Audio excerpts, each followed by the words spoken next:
ఇర్మియా గ్రంథము 51వ అధ్యాయము. ఇశ్రాయేలు దేవుడును సైన్యములకు అధిపతియునగు యెహోవా ఇలాగు సెలవిచ్చుచున్నాడు. బబులోను పురము చదరము చేయబడిన కళ్ళము వలె ఆయను. ఇక కొంతసేపటికి దానికి కోతకాలము వచ్చును.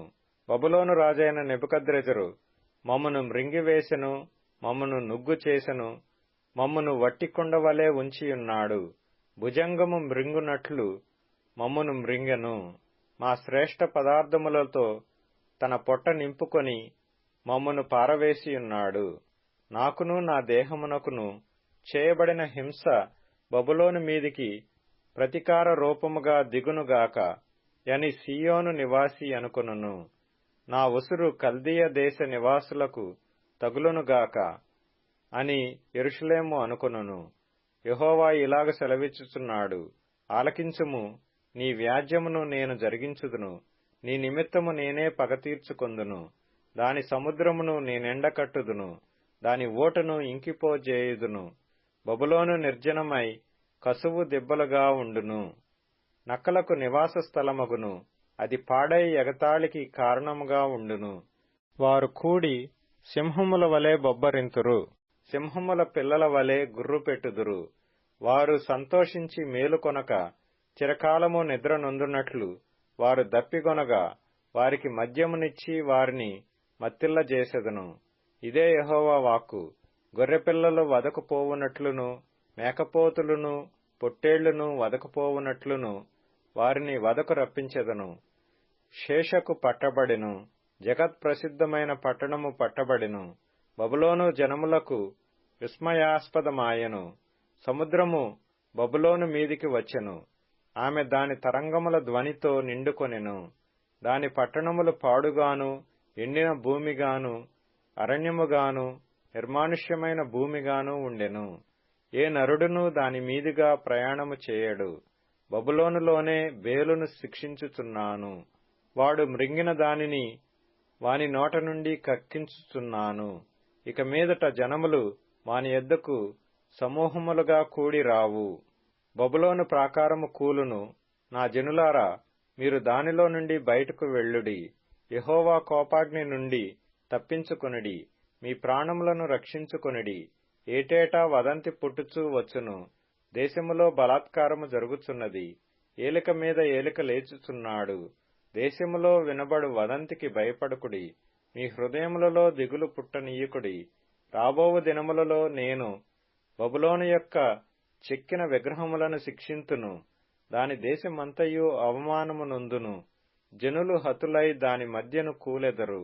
దానిని పాడుచేయువారు ఉత్తర దిక్కు నుండి దాని యొద్దకు వచ్చుచున్నారని ఆకాశమును భూమియు వాటిలోని సమస్తమును బబులోను గతిని గూర్చి సంతోషించును.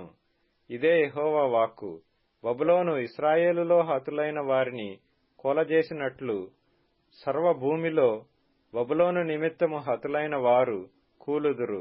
ఖడ్గమును తప్పించుకొనువారులారా, ఆలస్యము చేయక వెళ్ళుడి. దూరము నుండి మీరు యెహోవాను జ్ఞాపకము చేసుకొనుడి. యెరూషలేము మీ జ్ఞాపకమునకు రానియుడి. మేము దూషణ వాక్యము విని సిగ్గుపడియున్నాము. అన్యులు యెహోవా మందిరపు పరిశుద్ధ స్థలములలోనికి వచ్చియున్నారు.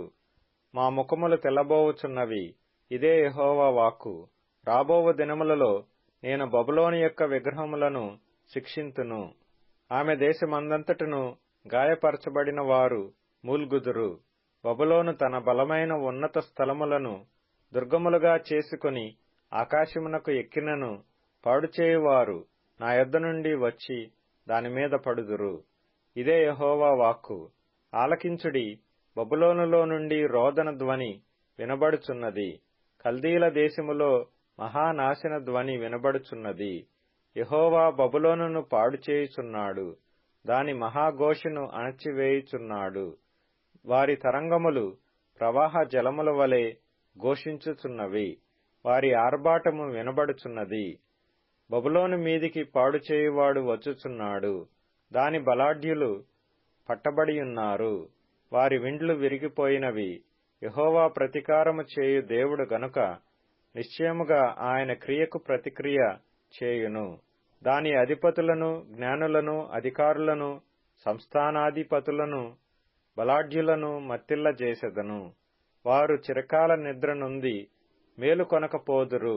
ఇదే రాజు వాక్కు. సైన్యములకధిపతియగు యెహోవా అని ఆయనకు పేరు. సైన్యములకధిపతియగు యెహోవా ఈ మాట సెలవిచ్చుచున్నాడు. విశాలమైన బబులోను ప్రాకారములు బొత్తిగా పడగొట్టబడును. దాని ఉన్నతమైన గుమ్మములు అగ్నిచేత కాల్చివేయబడును. జనములు వృధాగా ప్రయాసపడుచున్నారు. అగ్నిలో పడుటకై ప్రయాసపడుచున్నారు. ప్రజలు చూచి అలయుచున్నారు. సిద్కియా ఏలుబడియందు 4వ సంవత్సరమున సెరాయా దండు భోజన సామగ్రికి అధికారియయుండి సిద్కియాతో కూడా బబులోనునకు వెళ్లినప్పుడు నేరియా కుమారుడును మహనేయ మనమడునైన ఆ సెరాయాకు యిర్మీయా ఆజ్ఞాపించిన మాట, యిర్మీయా బబులోను మీదికి వచ్చు అపాయములన్నిటినీ అనగా బబులోనును గూర్చి వ్రాయబడిన ఈ మాటలన్నిటినీ గ్రంథములో వ్రాసెను. కాగా యిర్మీయా సెరాయాతో ఇట్లనెను, నీవు బబులోనునకు వచ్చినప్పుడు ఈ మాటలన్నిటినీ చదివి వినిపించవలెను. ఈలాగున నీవు ప్రకటింపవలెను. యెహోవా మనుషులైనను జంతువులైనను మరి ఏదైనను ఈ స్థలమందు నివసింపకపోవుదురనియు అది నిత్యము పాడుగా నుండుననియు దానిని గూర్చి నీవు సెలవిచ్చితివి. ఈ గ్రంథమును చదివి చాలించిన తరువాత నీవు దానికి రాయి కట్టి యూఫ్రటీసు నదిలో దాని వేసి, నేను దాని మీదికి రప్పింపబోవుచున్న అపాయముల చేత బబులోను మరలా పైకి రాలేక అలాగే మునిగిపోవును, దాని జనులు అలసియుందురు అను మాటలు నీవు ప్రకటింపవలెను. యిర్మీయా యొక్క మాటలు ఇంతటితో ముగిసెను. యిర్మీయా గ్రంథము 52వ అధ్యాయము. సిద్కియా ఏలనారంభించినప్పుడు అతడు 21 సంవత్సరముల వాడు. అతడు యెరూషలేములో 11 సంవత్సరములు ఏలెను. అతని తల్లి పేరు హమూటలు. ఈమె లిబ్నా ఊరివాడైన యిర్మీయా కుమార్తె. యెహోయాకీము నడిచిన చెడ్డ నడత ప్రకారముగా సిద్కియాయు యెహోవా దృష్టికి చెడ్డ నడత నడిచెను.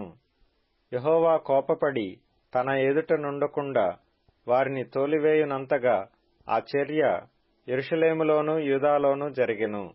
సిద్కియా బబులోను రాజు మీద తిరుగుబాటు చేయగా అతని ఏలుబడియందు 9వ సంవత్సరము 10వ నెల 10వ దినమున బబులోను రాజైన నెబుకద్రెజరు తన సైన్యమంతటితో యెరూషలేము మీదికి వచ్చి దానికి ఎదురుగా దండు దిగినప్పుడు పట్టణమునకు చుట్టూ కోటలు కట్టిరి.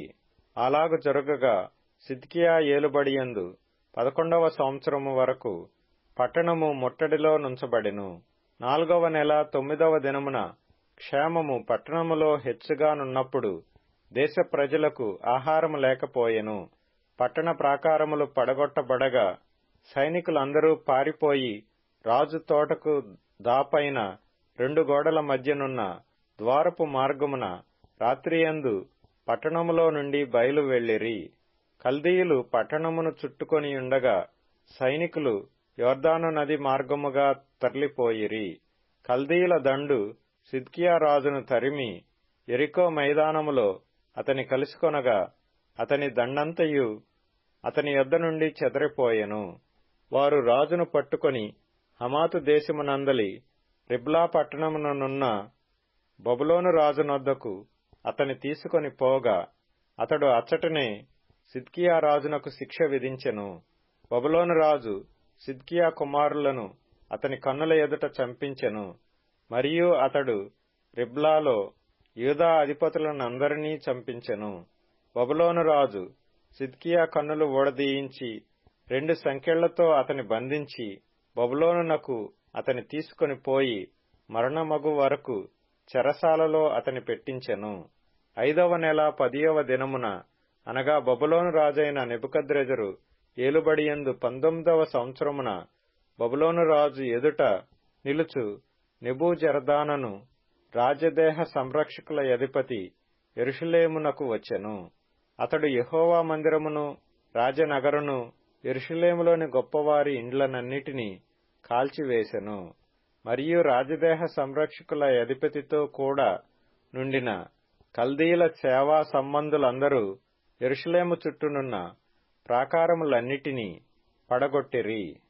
మరియు రాజదేహ సంరక్షకుల అధిపతియైన నెబూజరదాను ప్రజలలో కడు బీదలైన కొందరిని, పట్టణములో శేషించిన కొదువ ప్రజలను, బబులోను రాజు పక్షము చేరిన వారిని, గట్టి పనివారిలో శేషించిన వారిని చెరగొనిపోయెను.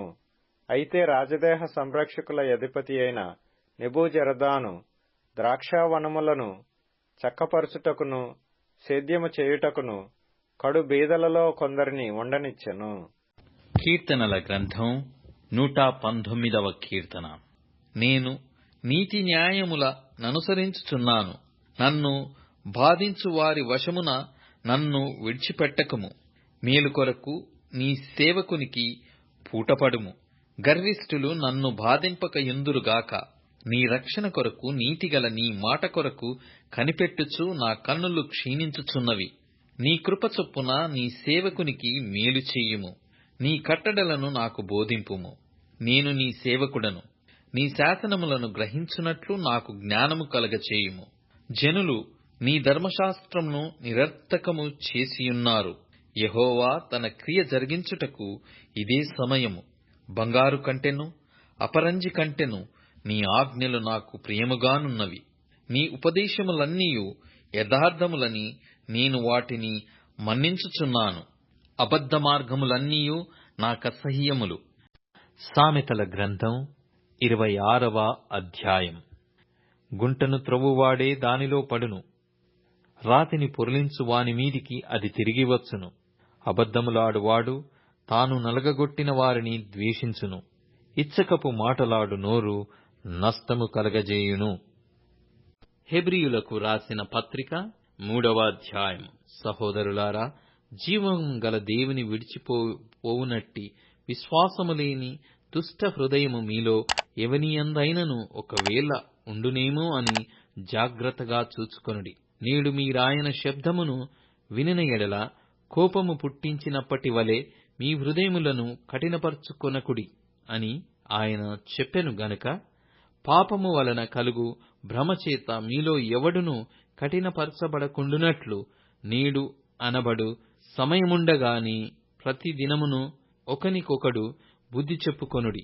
ఏలయనగా మొదటి నుండి మనకున్న దృఢ విశ్వాసము అంతము మట్టుకు గట్టిగా చేపట్టిన ఎడలనే క్రీస్తులో పాలివారమయ్యుందుము. విని కోపము పుట్టించిన వారెవరు? మోషే చేత నడిపింపబడి ఐగుప్తులో నుండి బయలుదేరి వచ్చిన వారందరే గదా. ఎవరి మీద 40 ఏండ్లు ఆయన కోపగించెను? పాపము చేసిన వారి మీదనే గదా. వారి శవములు అరణ్యములో రాలిపోయెను. తన విశ్రాంతిలో ప్రవేశింపరని ఎవరిని గూర్చి ప్రమాణము చేసెను?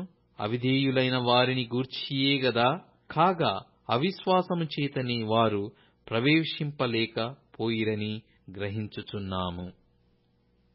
హెబ్రీయులకు రాసిన పత్రిక 4వ అధ్యాయము. ఆయన యొక్క విశ్రాంతిలో ప్రవేశించుదుమను వాగ్దానము ఇంకా నిలిచియుండగా మీలో ఎవడైనను ఒకవేళ ఆ వాగ్దానము పొందకుండా తప్పిపోయినేము అని భయము కలిగియుందుము. వారికి ప్రకటింపబడినట్లు మనకును సువార్త ప్రకటింపబడెను గాని వారు వినిన వారితో విశ్వాసము గలవారై కలిసియుండలేదు గనక విన్న వాక్యము వారికి నిష్ప్రయోజనమైనదాయెను. కాగా జగత్పునాది వేయబడినప్పుడే ఆయన కార్యములన్నీయు సంపూర్తి అయ్యున్నను ఆ విశ్రాంతిని గూర్చి నేను కోపముతో ప్రమాణము చేసినట్టు వారు నా విశ్రాంతిలో ప్రవేశింపరు అని ఆయన చెప్పిన మాట అనుసరించి విశ్వాసులమైన మనము ఆ విశ్రాంతిలో ప్రవేశించుచున్నాము. మరియు దేవుడు 7వ దినమందు తన కార్యములన్నిటినీ ముగించి విశ్రమించెను అని 7వ దినమును గూర్చి ఆయన ఒక చోట చెప్పియున్నాడు.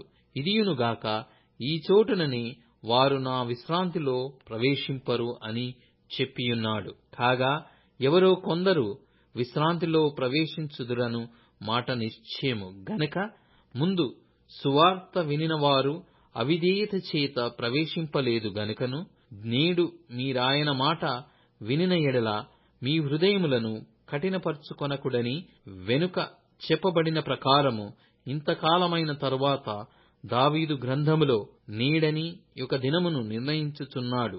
యెహోషువ వారికి విశ్రాంతి కలగజేసిన ఎడల ఆ తరువాత మరి ఒక దినమును గూర్చి ఆయన చెప్పకపోవును. కాబట్టి దేవుని ప్రజలకు విశ్రాంతి నిలిచియున్నది. ఎందుకనగా దేవుడు తన కార్యములను ముగించి విశ్రమించిన ప్రకారము ఆయన యొక్క విశ్రాంతిలో ప్రవేశించిన వాడు కూడా తన కార్యములను ముగించి విశ్రమించును. కాబట్టి అవిధేయత వలన వారు పడిపోయినట్లుగా మనలో ఎవడును పడిపోకుండా ఆ విశ్రాంతిలో ప్రవేశించుటకు జాగ్రత్త పడుదము.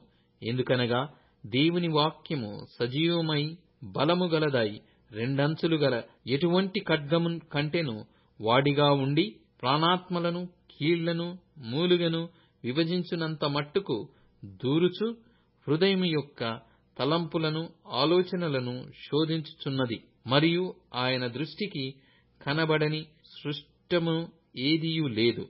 మనమెవనికి లెక్క చెప్పవలసియున్నదో ఆ దేవుని కనులకు సమస్తమును మరుగులేక తేటగా ఉన్నది.